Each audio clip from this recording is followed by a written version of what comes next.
What's up, guys? My name is Zach, and today I am driving a 1994 MG RV8. Up front is a 3.9 liter V8, and down below is a 5-speed manual transmission. Now, I am super excited to be driving this MG RV8 because it's just cool. It's a V8 Roadster. I'm in Florida. I don't think life gets much better than that. This video was filmed in the beautiful sunshine state of Florida. If you would like to submit your vehicle no matter where you are in the country, please head on over to zackpradel.com, where there's a quick and easy submission form, and the next time I travel the country, I might be coming to you. Let's get back to that 3.9 liter V8 under the hood. Well, first of all, I can't believe they stuffed that in there, but it only makes about 190 horsepower, which in all regard isn't really that much power out of a almost 4 liter V8. However, this was meant to be smooth, and they didn't want to overpower it when you have a little sports car. I've been in LS swapped Miatas, and they are terrifying death traps. This is not. It's elegant, it's refined, and I love that. Like I said, paired to it is a Rover 5-speed manual transmission. Rover actually owned MG at this point, so a lot of Rover-ness is in this car, and I like it. It's nice and notchy, and I'm enjoying the transmission. Last but not least, about the drivetrain specifically, is the fact that it is rear-wheel drive. Of course, it's a little British Roadster. It must be rear-wheel drive. However, this actually has rear leaf springs and a live rear axle, so it's a solid rear end in the back. Really, really big throwback for 1994, where pretty much every sports car was doing independent rear suspension. Although it has double wishbones up front, live rear axle. Kind of interesting. So how does it feel to actually drive the MG? It is sublime. It's amazing. It's beautiful. It's gorgeous. The driving experience is hands down the best Roadster driving experience I've ever had. And I'm counting the Miatas that I've driven and owned. I owned a 93 Miata. This drives better than that. I've driven a couple different S2000s. This drives better than that. Whatever Roadster you're picturing right now, close your eyes. Picture a Roadster. The RV8 drives better than that. The reason for it is that the engine is so unbothered when you tack it up and down. It will let you do whatever you want. It gives you free reign. You want to go fast, you want to hear that throaty V8, yeah, let's do it. But if you want a calm, collected, easy, luxurious cruiser, yeah, you can also have that too. It's the best of both worlds. It just feels refined. It feels like people actually gave a crap about it when building it.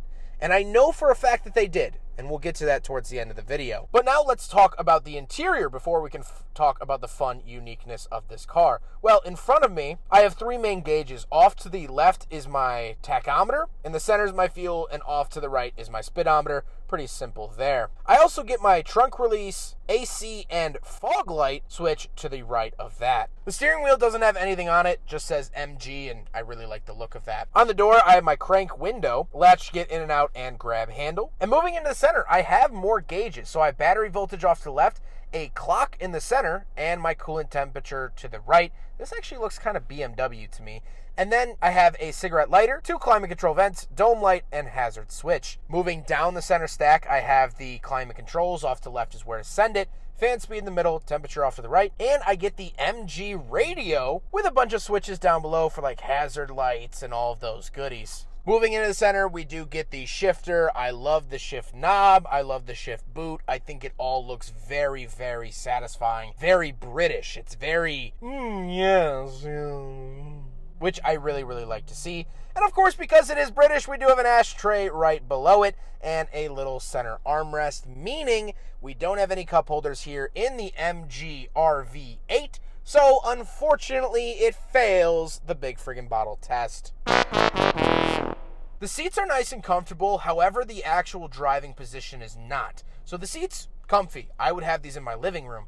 However, my right knee is jammed up against the door, my left knee is jammed up against the center console, and my kneecaps are getting the skin shaved off of them by the steering wheel.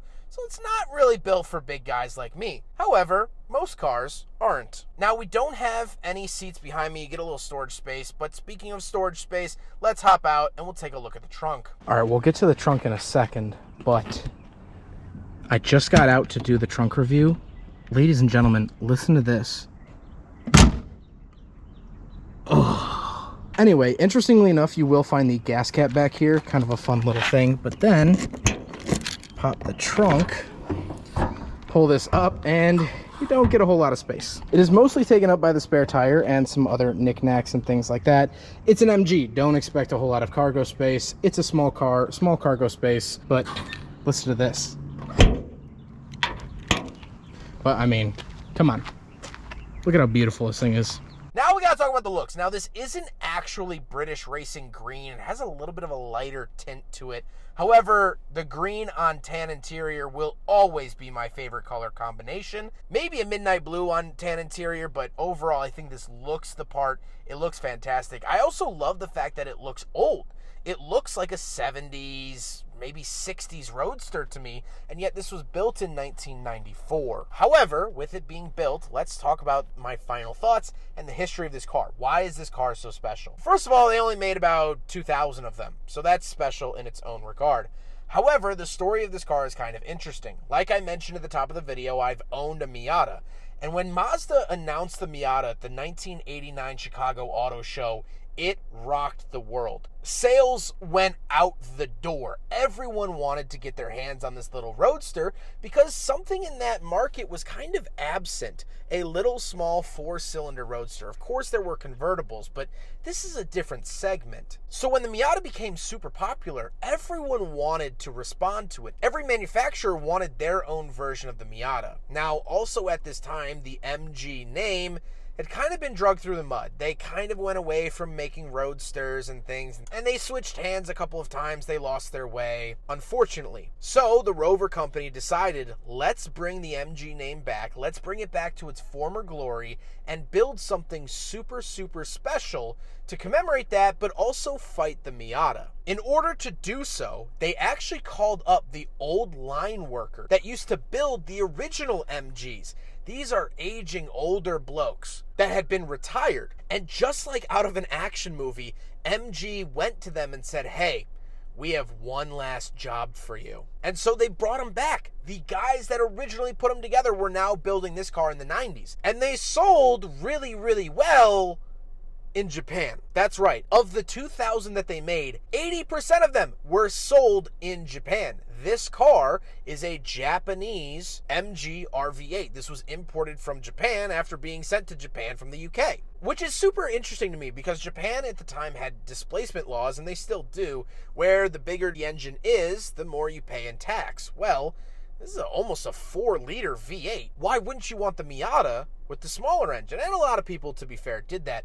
But these sold incredibly well in Japan, which I find to be really, really interesting and kind of out of left field that I did not expect. Now, they were only made from 1993 to 1994. 2 model years. That's it. And once they were done, they were done. The line workers went back into retirement, and MG, for all intents and purposes, slid back into obscurity. Now they sell weird crossover hatchback things, which I would love to drive. Don't get me wrong. They look interesting from a quirky review standpoint, but it's not what they used to be. And so this was kind of a final calling card. MG put all of their chips in the basket. MG put all their cards on the table. They cashed it all in. And what the end product is, or was, is one of the best Roadster experiences you can ever have. They scored a touchdown on the final drive of the game. And in my eyes, they left champions. They hung up the jersey with pride. This car is fantastic. It's sensational. If you ever get the opportunity to drive one, please do. You will not be disappointed, because I most certainly wasn't. Huge thank you to Matt and Tim from Obscure Rides. Obscure Rides is absolutely awesome. They let me take this car out today. They have a bicycle shop as well as classic cars, and they're always doing something fun and interesting. If you're in the St. Augustine, Florida area, please go check them out. Their information is found in the description below. I cannot thank them enough. They've been absolutely awesome through this whole process, and they've been a huge asset to the channel, so please go show them some love. But I hope you guys enjoyed the video. Don't forget to rate the video, comment on the video, and subscribe if you really liked it. Take care, guys.